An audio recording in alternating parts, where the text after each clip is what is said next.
Episode 3 में हम flashback में देखते हैं कि आंजियों की मौत की वजह से पुलिस येउल पर ही शक कर रही थी, लेकिन उसके खिलाफ कोई एविडेंस ना होने के कारण येउल को अरेस्ट नहीं किया गया। डिटेक्टिव येउल को बोलते हैं कि वो येउल पर ज़रूर नज़र रखेंगे क्योंकि उन्हें अभी भी उस पर शक है। सीन प्रेजेंट में आता है और हम देखते हैं कि येउल को पता लगता है कि जिसने फ्लावर्स भेजे हैं उसने बोथ सेंडर और रेसिपिएंट में नाम सोंगयोउल ही दिया है और ये जेजू आइलैंड से ही भेजा गया है। येउल इस बारे में अच्छे से पता लगाने के लिए एक प्राइवेट इन्वेस्टिगेटर को हायर करती है।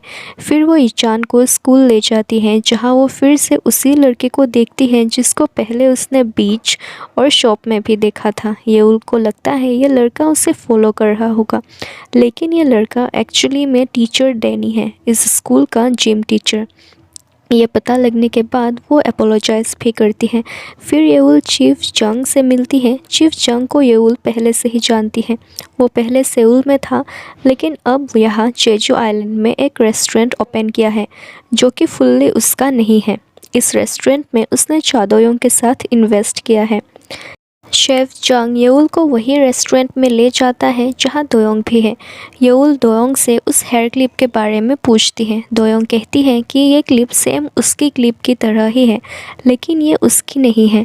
जब येउल पूछती है कि दोयोंग आंजियोंग को कैसे जानती है, तब दोयोंग कोई क्लियर आंसर नहीं देती और येउल वहाँ से चली जाती है। फिर हम देखते हैं कि येउल और जेइन की मॉम बात कर रही है। जेइन की मॉम बोलती है कि वो पहले यहाँ जेजू में ही रहती थी। 20 साल की उम्र में वो हांगकांग चली गई, फिर शादी की, लेकिन उसका हस्बैंड हमेशा काम में बिज़ी रहता था और घर बहुत कम ही आया करता था, जिस वजह से जेइन की मॉम यहाँ जेजू में ही आ गई।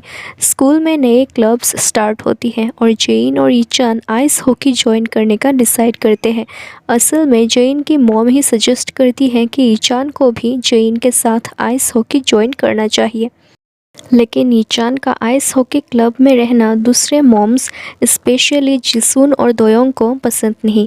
इसलिए जिसून टीचर डैनी को ब्राइब के तौर पे एक्सपेंसिव शू गिफ्ट करती है और कॉल करके बोलती है कि जो स्टूडेंट्स आइस हॉकी अच्छी तरह से नहीं खेल सकते उन्हें टीम में नहीं रखना चाहिए। आगे हम देखते हैं कि जेइन की मॉम ईचान के घर पे जाते हैं। जेइन और ईचान ऊपर खेलने जाते हैं। उनके जाने के बाद रात को प्राइवेट इन्वेस्टिगेटर का मैसेज आता है। वो बोलता है उससे सिर्फ मैसेज या ईमेल से कांटेक्ट किया जा सकता है और 50% फ़ीस कैश में देना होगा जो रिफंडेबल नहीं होगा। वो इन्वेस्टिगेटर को पता करने देती है कि चादोयोंग और अंजियोंग एक दूसरे को कैसे जानते थे और स्कूल में रिसेप्शन की रात को दोयोंग क्या कर रही थी और फ्लावर्स किसने भेजे ये भी पता लगाने के लिए बोलती है।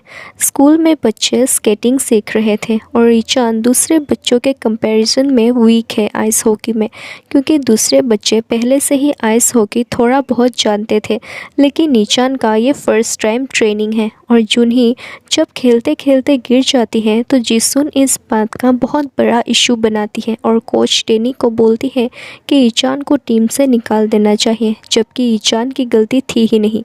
लेकिन कोच उनकी बात नहीं मानते और वो ईचान को खेलने के लिए एनकरेज करते हैं। अगले सीन में हम देखते हैं कि जिसून नया कोच ढूंढने का प्लान बना रही थी और येउल के पास मैसेज आता है प्राइवेट इन्वेस्टिगेटर का। उसने पता लगाया कि 8 साल पहले चादोयोंग वुजोंग कैपिटल के लिए मॉडलिंग कर रही थी और वुजोंग कैपिटल का इंडिपेंडेंट डायरेक्टर आंजियोंग था और ऐसे ही चादोयोंग आंजियोंग को जानती थी। इन्वेस्टिगेटर रिसेप्शन नाइट की सीसीटीवी फुटेज भी सेंड करता है, जिससे येउल को पता चलता है कि उस रात दोयोंग ईचान को रोकने उसके पीछे पीछे भाग रही थी। ये देख के येउल तुरंत दोयोंग के घर जाती है, जहाँ वो देखती है कि दोयोंग किसी के साथ इंटीमेट हो रही थी। दोयोंग येउल को वहाँ देख के एकदम शॉक हो जाती है। दोयोंग का कहना है उसने ईचान को लॉक नहीं किया था और ना ही उसने फ्लावर्स भेजे थे। तभी सीयू का कॉल आता है और वो बोलता है कि पुलिस ने उसके डैड को अरेस्ट कर लिया है। दोयोंग तुरंत पुलिस स्टेशन जाती है। येउल अपने घर आती है जहाँ वो सीयू को देखती है। सीयू बहुत अपसेट है। वो सीयू को घर जाके सोने के लिए बोलती है और उससे प्रॉमिस करती है कि उसके डैड जल्द ही घर वापस आ जाएंगे।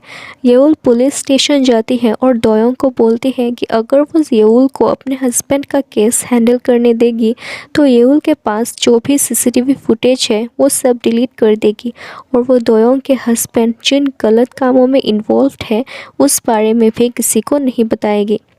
वो दोयोंग के हस्बैंड को जेल से रिहा कर सकती है, लेकिन बदले में उसे बताना होगा कि दोयोंग का अंजियोंग के साथ क्या कनेक्शन था। दोयोंग इस सवाल को सुनकर हंसती है और येउल से पूछती है कि वो अपने हस्बैंड के बारे में उसे क्यों पूछ रही है और क्या जो र्यूमर्स है येउल के बारे में क्या वो सच है। एपिसोड 3 यही एंड होती है। गाइस, आपको अगर ये वीडियो अच्छी लगी तो प्लीज़ लाइक और शेयर कर देना। Thank you so much for watching this video. Bye.